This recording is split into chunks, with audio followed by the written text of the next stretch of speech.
ओम ब्रह्मभैरवाय नमः। आज आप दिव्य ऐश्वर्यदायक बटुक भैरव कवच श्रवण करने जा रहे हैं। भगवान भैरव का यह कवच बहुत ही शक्तिशाली कवच माना जाता है। इस कवच का एक पाठ आपके घर से दारिद्रता को दूर कर देता है। भगवान भैरव का ध्यान करते हुए इस कवच को लगातार ही आपको श्रवण करने का प्रयास करना चाहिए। यह कवच मन की, तन की और घर की नकारात्मक ऊर्जाओं को दूर करता है, ग्रह बाधाओं को शांत करता है, शत्रु के ऊपर विजय दिलाता है, समस्त प्रकार की रोग बाधाओं को शांत करता है और हमारे शरीर की, घर की, परिवार की हर दिशा से, हर कोण से सुरक्षा करता है। यह कवच हमें प्रयास ही करना चाहिए कि पाठन कर पाए, नहीं कर पाते तो श्रवण ही कर लें। भगवान भैरव की कृपा निश्चित ही इस कवच के पाठ से मिल जाती है। चलिए श्रवण करते हैं भैरव भगवान का दिव्य ऐश्वर्यदायक कवच और भगवान भैरव की कृपा प्राप्त करते हैं। ओम ऐश्वर्यदायकं श्री बटुक भैरव कवचम्। ओमस्य श्री बटुक भैरव कवचस्य शिव ब्रह्म ऋषिरनुष्टुप् छन्दः। श्री बटुक भैरवो देवता ममैश्वर्याभीष्ट सिद्ध्यर्थम। श्री बटुक भैरवतः प्रसाद सिद्धये जपे विनियोगः। ध्यानं दिग्वासरां कमलपत्र विशाल नेत्रं भस्मांगरागमभयं प्रभुमादिदेवं ध्यायामि तं बटुकनाथ महर्निशं मे सर्वार्थ सिद्धिमतुलां कृपया दिशन्तं। कवच पाठ शिरो मे भैरवः पातु बालं पुरनिषूदनः। ऋषौ पातु त्रिनेत्री मे श्रवणं नीलकण्ठकः। दिग्वासा मे पातु कण्ठं नासिका भगकन्यभा। ओष्ठौ त्रिपुरधाती मे जीवायां पातु कपालधे। दन्तान् पातु क्रतुध्वंसी चिबुकं भूतवासकः। कपाली पातु मे ग्रीवा स्कन्धौ पातु गजान्तकः। भुजौ मे पातु कौमारो हृदयं क्षेत्रपालकः। अभीरुरमे स्तनौ पातु वक्षः पातु महेश्वरः। उच्छौ मे पातु संहरता नाभिं मे षण्मुखप्रियः। भूतनाथः कटिं पातु गुह्यं पातु जटाधरः। ऊरू पातु वृषारूढो जानुनी भूतभावनः। शमशानवासी मे पातु पातु सर्वाङ्गमीश्वरः। ॐ बटुक भैरवाय नमः। ॐ बटुक भैरवाय नमः। ॐ बटुक भैरवाय नमः। ॐ बटुक भैरवाय नमः। ॐ बटुक भैरवाय नमः। ॐ बटुक भैरवाय नमः। श्री ऐश्वर्यदायकं श्री बटुक भैरव कवचम् सम्पूर्णम्। ओम ऐश्वर्यदायकं श्री बटुक भैरव कवचम्। ओमस्य श्री बटुक भैरव कवचस्य शिव ब्रह्म ऋषिरनुष्टुप् छन्दः। श्री बटुक भैरवो देवता ममैश्वर्याभीष्ट सिद्ध्यर्थम। श्री बटुक भैरवतः प्रसाद सिद्धये जपे विनियोगः। ध्यानं दिग्वासरां कमलपत्र विशाल नेत्रं भस्मांगरागमभयं प्रभुमादिदेवं ध्यायामि तं बटुकनाथ महर्निशं मे सर्वार्थ सिद्धिमतुलां कृपया दिशन्तं। कवच पाठ शिरो मे भैरवः पातु बालं पुरनिषूदनः। ऋषौ पातु त्रिनेत्री मे श्रवणं नीलकण्ठकः। दिग्वासा मे पातु कण्ठं नासिका भगकन्यभा। ओष्ठौ त्रिपुरधाती मे जीवायां पातु कपालधे। दन्तान् पातु क्रतुध्वंसी चिबुकं भूतवासकः। कपाली पातु मे ग्रीवा स्कन्धौ पातु गजान्तकः। भुजौ मे पातु कौमारो हृदयं क्षेत्रपालकः। अभीरुरमे स्तनौ पातु वक्षः पातु महेश्वरः। उच्चौ मे पातु संहरता नाभिं मे षण्मुख प्रियः भूतनाथः कटिं पातु गुह्यं पातु जटाधरः ऊरू पातु वृषारूढो जानुनी भूतभावनः शंसानवासी मे पातु पातु सर्वाङ्गमीश्वरः ॐ वटुकभैरवाय नमः ॐ वटुकभैरवाय नमः ॐ वटुकभैरवाय नमः ॐ वटुकभैरवाय नमः ॐ वटुकभैरवाय नमः ॐ वटुकभैरवाय नमः श्री ऐश्वर्यदायकं श्री वटुकभैरव कवचं सम्पूर्णम् ऐश्वर्यदायकं श्री वटुकभैरव कवचम् ओमस्य श्री वटुकभैरव कवचस्य शिव ब्रह्म ऋषिरनुष्टुप् छन्दः श्री वटुकभैरवो देवता ममैश्वर्याभीष्ट सिद्ध्यर्थं श्री वटुकभैरवतः प्रसाद सिद्धये जपे विनियोगः ध्यानं दिग्वासरां कमलपत्र विशाल नेत्रं भशमाङ्गरागमभयं प्रभुमादिदेवं ध्यायामि तं वटुकनाथमहर्निशं मे सर्वार्थ सिद्धिमतुलां कृपया दिशन्तं कवच पाठ शिरो मे भैरवः पातु बालं पुरनिषूदनः ऋषौ पातु त्रिनेत्री मे श्रवणं नीलकण्ठकः दिग्वासा मे पातु कण्ठं नासिका भगकन्यभा ओष्ठौ त्रिपुरधाती मे जीवायां पातु कपालधे दन्तान् पातु क्रतुध्वंसी चिबुकं भूतवासकः कपाली पातु मे ग्रीवां स्कन्धौ पातु गजान्तकः भुजौ मे पातु कौमारो हृदयं क्षेत्रपालकः अभीरुरमे स्तनौ पातु वक्षः पातु महेश्वरः उच्चौ मे पातु संहरता नाभिं मे षण्मुख प्रियः भूतनाथः कटिं पातु गुह्यं पातु जटाधरः ऊरू पातु वृषारूढो जानुनी भूतभावनः शंसानवासी मे पातु पातु सर्वाङ्गमीश्वरः ॐ वटुकभैरवाय नमः ॐ वटुकभैरवाय नमः ॐ वटुकभैरवाय नमः ॐ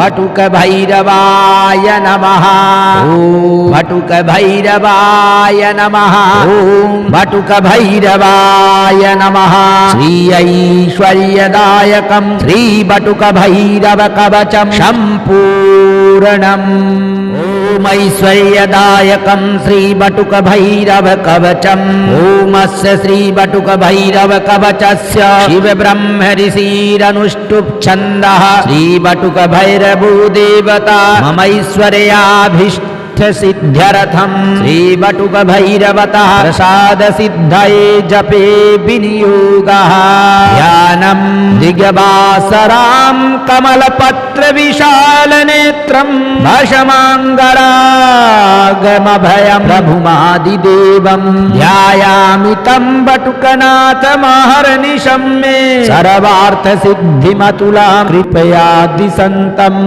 कवच पाठ शिरो मे भैरवः पातु बालं पुरनिषूदनः ऋषौ पातु त्रिनेत्री मे श्रवणं नीलकण्ठकः दिग्वासा मे पातु कण्ठं नासिका भगकन्यभा ओष्ठौ त्रिपुरधाती मे जीवायां पातु कपालधे दन्तान् पातु क्रतुध्वंसी चिबुकं भूतवासकः कपाली पातु मे ग्रीवां स्कन्धौ पातु गजान्तकः भुजौ मे पातु कौमारो हृदयं क्षेत्रपालकः अभीरुरमे स्तनौ पातु वक्षः पातु महेश्वरः उच्चौ मे पातु संहरता नाभिं मे षण्मुख प्रियः भूतनाथः कटिं पातु गुह्यं पातु जटाधरः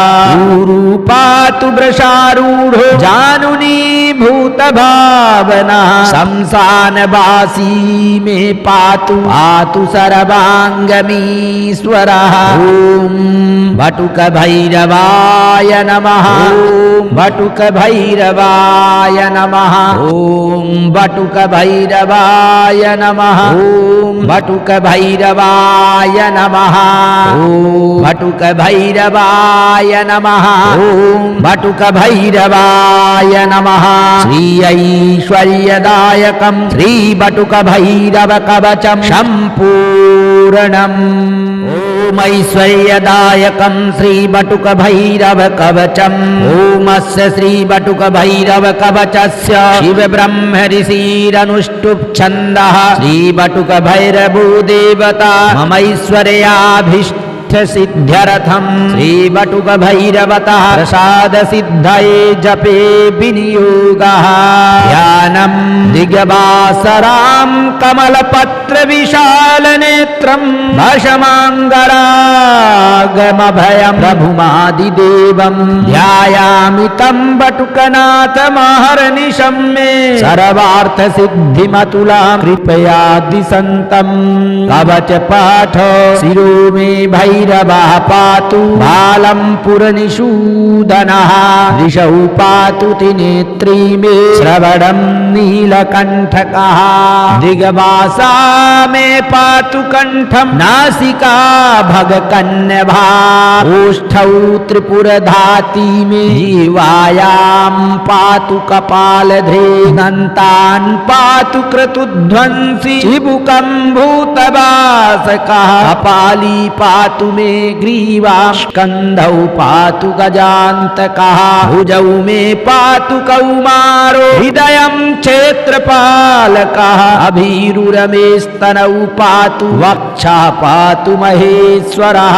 उच्चौ मे पातु संहरता नाभिं मे षण्मुखप्रियः भूतनाथः कटिं पातु गुह्यं पातु जटाधरः ऊरू पातु वृषारूढो जानुनी भूतभावनः शंसानवासी मे पातु पातु सर्वाङ्गमीश्वरः ॐ वटुकभैरवाय नमः ॐ वटुकभैरवाय नमः ॐ वटुकभैरवाय नमः ॐ वटुकभैरवाय नमः ॐ वटुकभैरवाय नमः ॐ वटुकभैरवाय नमः श्री ऐश्वर्यदायकं श्री वटुकभैरवकवचं सम्पूर्णम् ॐ ऐश्वर्यदायकं श्री वटुकभैरवकवचम् ॐ श्री वटुकभैरवकवचस्य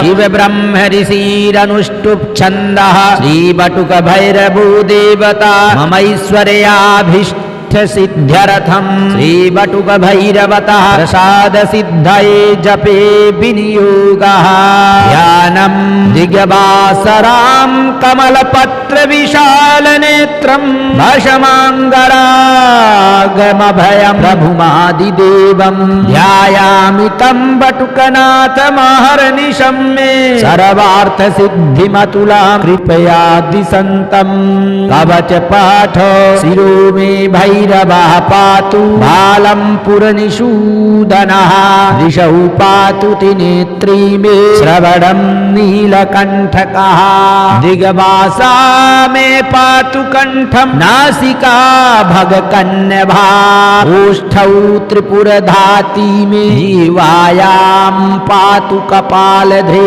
दन्तान् पातु क्रतुध्वंसी चिबुकं भूतवासकः कपाली पातु मे ग्रीवा स्कन्धौ पातु गजान्तकः भुजौ मे पातु कौमारो हृदयं क्षेत्रपालकः अभीरुरमे स्तनौ पातु वक्षः पातु महेश्वरः उच्चौ मे पातु संहरता नाभिं मे षण्मुखप्रियः भूतनाथः कटिं पातु गुह्यं पातु जटाधरः ऊरू पातु वृषा वृषारूढ़ो जानुनी भूत भावना शमशानवासी में पातु पातु सर्वांगमीश्वरः। ओम बटुक भैरवाय नमः। ओम बटुक भैरवाय नमः। ओम बटुक भैरवाय नमः। ओम बटुक भैरवाय नमः। ओम बटुक भैरवाय नमः। ओम बटुक भैरवाय नमः। श्री ऐश्वर्यदायकं श्री बटुक भैरव कवचम संपूर्णम्। ओम ऐश्वर्यदायकं श्री बटुक भैरव कवचम्। ओमस्य श्री बटुक भैरव कवचस्य शिव ब्रह्म ऋषिरनुष्टुप् छन्दः। श्री बटुक भैरवो देवता ममैश्वर्याभीष्ट सिद्ध्यर्थम श्री बटुक भैरवतः प्रसाद सिद्धये जपे विनियोगः। ध्यानं दिग्वासरां कमलपत्र विशाल नेत्रं भशमांगरागमभयं प्रभुमादिदेवं ध्यायामि तं बटुकनाथ महर्निशं मे सर्वार्थ सिद्धिमतुलां कृपया दिशन्तं। कवच पाठ शिरो मे भैरवः पातु बालं पुरनिषूदनः। ऋषौ पातु त्रिनेत्री मे श्रवणं नीलकण्ठकः। दिग्वासा मे पातु कण्ठं नासिका भगकन्यभा। ओष्ठौ त्रिपुरधाती मे जीवायां पातु कपालधे। दन्तान् पातु क्रतुध्वंसी चिबुकं भूतवासकः। कपाली पातु मे ग्रीवा स्कन्धौ पातु गजान्तकः। भुजौ मे पातु कौमारो हृदयं क्षेत्रपालकः। अभीरुरमे स्तनौ पातु वक्षः पातु महेश्वरः। उच्छौ मे पातु संहरता नाभिं मे षण्मुखप्रियः भूतनाथः। कटिं पातु गुह्यं पातु जटाधरः। ऊरू पातु वृषारूढ़ो जानुनी भूत भावना शमशानवासी में पातु पातु सर्वांगमीश्वरः। ओम बटुक भैरवाय नमः। ओम बटुक भैरवाय नमः। ओम बटुक भैरवाय नमः। ओम बटुक भैरवाय नमः। ओम बटुक भैरवाय नमः। ओम बटुक भैरवाय नमः। श्री ऐश्वर्यदायकं श्री बटुक भैरव कवचम संपूर्णम्। ओम ऐश्वर्यदायकं श्री बटुक भैरव कवचम्। ओमस्य श्री बटुक भैरव कवचस्य शिव ब्रह्म ऋषिरनुष्टुप् छन्दः। श्री बटुक भैरवो देवता ममैश्वर्याभीष्ट सिद्ध्यर्थम श्री बटुक भैरवतः प्रसाद सिद्धये जपे विनियोगः। ध्यानं दिग्वासरां कमलपत्र विशाल नेत्रं भशमांगरागमभयं प्रभुमादिदेवं ध्यायामि तं बटुकनाथ महर्निशं मे सर्वार्थ सिद्धिमतुलां कृपया दिशन्तं। कवच पाठ शिरो मे भैरवः पातु बालं पुरनिषूदनः। ऋषौ पातु त्रिनेत्री मे श्रवणं नीलकण्ठकः। दिग्वासा मे पातु कण्ठं नासिका भगकन्यभा। ओष्ठौ त्रिपुरधाती मे जीवायां पातु कपालधे। दन्तान् पातु क्रतुध्वंसी चिबुकं भूतवासकः। कपाली पातु मे ग्रीवा स्कन्धौ पातु गजान्तकः। भुजौ मे पातु कौमारो हृदयं क्षेत्रपालकः। अभीरुरमे स्तनौ पातु वक्षः पातु महेश्वरः। उच्छौ मे पातु संहरता नाभिं मे षण्मुखप्रियः भूतनाथः। कटिं पातु गुह्यं पातु जटाधरः। ऊरू पातु वृषा वृषारूढ़ो जानुनी भूत भावना शमशानवासी में पातु पातु सर्वांगमीश्वरः ओम बटुक भैरवाय नमः ओम बटुक भैरवाय नमः ओम बटुक भैरवाय नमः ओम बटुक भैरवाय नमः ओम बटुक भैरवाय नमः ओम बटुक भैरवाय नमः श्री ऐश्वर्यदायकं श्री बटुक भैरव कवचम संपूर्णम् ओम ऐश्वर्यदायकं श्री बटुक भैरव कवचम् ओमस्य श्री बटुक भैरव कवचस्य शिव ब्रह्म ऋषिरनुष्टुप् छन्दः श्री बटुक भैरवो देवता ममैश्वर्याभीष्ट सिद्ध्यर्थम श्री बटुक भैरवतः प्रसाद सिद्धये जपे विनियोगः ध्यानं दिग्वासरां कमलपत्र विशाल नेत्रं भशमाङ्गरागमभयं प्रभुमादिदेवं ध्यायामि तं बटुकनाथ महर्निशं मे सर्वार्थ सिद्धिमतुलां कृपया दिशन्तं कवच पाठ शिरो मे भैरवः पातु बालं पुरनिषूदनः ऋषौ पातु त्रिनेत्री मे श्रवणं नीलकण्ठकः दिग्वासा मे पातु कण्ठं नासिका भगकन्यभा ओष्ठौ त्रिपुरधाती मे जीवायां पातु कपालधे दन्तान् पातु क्रतुध्वंसी चिबुकं भूतवासकः कपाली पातु मे ग्रीवां स्कन्धौ पातु गजान्तकः भुजौ मे पातु कौमारो हृदयं क्षेत्रपालकः अभीरुरमे स्तनौ पातु वक्षः पातु महेश्वरः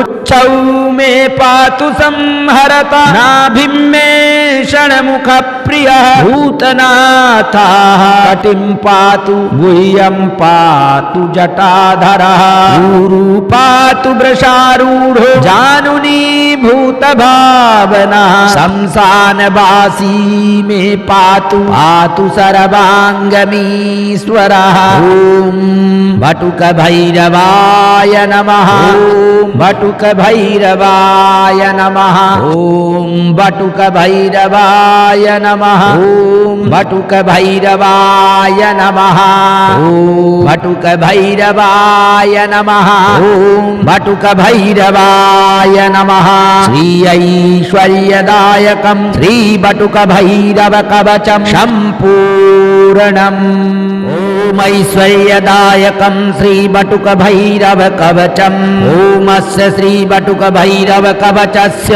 शिव ब्रह्म ऋषिरनुष्टुप् छन्दः श्री बटुक भैरवो देवता ममैश्वर्याभीष्ट सिद्ध्यर्थम श्री बटुक भैरवतः प्रसाद सिद्धये जपे विनियोगः ध्यानं दिग्वासरां कमलपत्र विशाल नेत्रं